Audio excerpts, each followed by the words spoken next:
ಧರ್ಮಸ್ಥಳದಲ್ಲಿ ಶವ ಹೂತು ಹಾಕಿದ್ದ ಪ್ರಕರಣವು ರಾಜ್ಯಾದ್ಯಂತ ತೀವ್ರ ಚರ್ಚೆಗೆ ಗ್ರಾಸವಾಗಿರುವ ಹಿನ್ನೆಲೆಯಲ್ಲಿ ಪ್ರಕರಣದ ಸಮಗ್ರ ತನಿಖೆಗಾಗಿ ಸರ್ಕಾರ ವಿಶೇಷ ತನಿಖಾ ತಂಡ ರಚಿಸಿದೆ. ಈ ಕುರಿತಂತೆ ವಿಧಾನಸಭೆ ಸ್ಪೀಕರ್ ಯುಟಿ ಖಾದರ್ ಮಂಗಳೂರಿನಲ್ಲಿ ಪ್ರತಿಕ್ರಿಯೆ ನೀಡಿದ್ದು, ತನಿಖೆ ಮೂಲಕ ಸತ್ಯಾಂಶ ಹೊರಬರಲಿ ಎಂಬ ಆಶಯ ವ್ಯಕ್ತಪಡಿಸಿದರು. ಯಾವುದು ಸತ್ಯವೋ ಅದು ಬಹಿರಂಗವಾಗಬೇಕು. ಸಮರ್ಪಕ ತನಿಖೆ ಮೂಲಕ ಎಲ್ಲವೂ ತಿಳಿಯುತ್ತದೆ. ಯಾವ ಕಾನೂನು ಕ್ರಮ ಬೇಕೋ ಅದು ಅನುಸರಿಸಲಾಗುತ್ತದೆ. ತನಿಖೆ ನಡೆಯುತ್ತಿರುವಾಗಲೇ ತೀರ್ಪು ನೀಡುವುದು ಸರಿಯಲ್ಲ. ಪ್ರತಿಯೊಬ್ಬರೂ ಆತ್ಮಾವಲೋಕನ ಮಾಡಬೇಕು. ಧರ್ಮಸ್ಥಳದಂತಹ ಪವಿತ್ರ ಕ್ಷೇತ್ರಕ್ಕೆ ಕಪ್ಪು ಚುಕ್ಕೆ ತರುವ ಕೆಲಸ ಮಾಡಬಾರದು ಎಂದು ಸ್ಪೀಕರ್ ತಿಳಿಸಿದರು. ಮುಂದುವರೆದು ಮಾತನಾಡಿ, ಹಣ, ಶ್ರಮ, ನಂಬಿಕೆ ಮೂಲಕ ಸಂಸ್ಥೆ ನಿರ್ಮಾಣವಾಗುತ್ತದೆ. ಅದರಿಂದ ಅನೇಕ ಜನರಿಗೆ ಇವತ್ತು ಉಪಯೋಗವಾಗುತ್ತಿದೆ. ತಪ್ಪಿತಸ್ಥರು ಯಾರೇ ಆಗಿದ್ರೂ ಸತ್ಯಾಂಶ ಹೊರಬಂದು ಕಾನೂನು ಕ್ರಮ ಕೈಗೊಳ್ಳಬೇಕು. ತನಿಖೆಗೆ ಎಲ್ಲಾ ರೀತಿಯ ಸಹಕಾರ ನೀಡಬೇಕಾಗಿದೆ ಎಂದು ಹೇಳಿದರು. ಇನ್ನು 39 ವರ್ಷಗಳ ಹಿಂದಿನ ಪದ್ಮಲತಾ ಹತ್ಯೆ ಪ್ರಕರಣ ಮತ್ತೆ ಮುನ್ನೆಲೆಗೆ.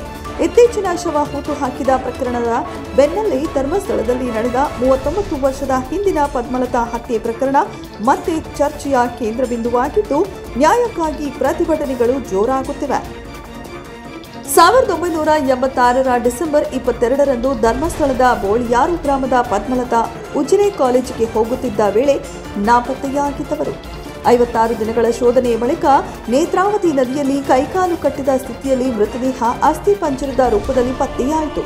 ಸಾಕಷ್ಟು ಹೋರಾಟಗಳ ಬಳಿಕ ಸಿಐಡಿ ತನಿಖೆ ನಡೆಸಿದ್ರೂ ಯಾವುದೇ ಆರೋಪಿಗಳ ಪತ್ತೆಯಾಗದ ಕಾರಣ ಪ್ರಕರಣವನ್ನ ಮುಚ್ಚಿ ಹಾಕಲಾಯಿತು. ಪದ್ಮಲತಾ ಧರ್ಮಸ್ಥಳದ ಪ್ರಭಾವಿ ಕಮ್ಯುನಿಸ್ಟ್ ಮುಖಂಡರ ಮಗಳಾಗಿದ್ದಳು.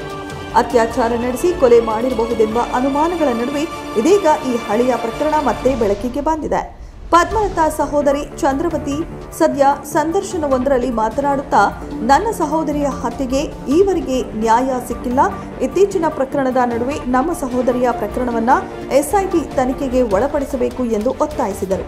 ಧರ್ಮಸ್ಥಳದ ಶವ ಹೂತು ಹಾಕಿದ ಪ್ರಕರಣವನ್ನ ನಿಖರವಾಗಿ ತನಿಖೆ ಮಾಡಲು ರಾಜ್ಯ ಸರ್ಕಾರದಿಂದ ವಿಶೇಷ ತನಿಖಾ ತಂಡ ರಚಿಸಲಾಗಿದೆ.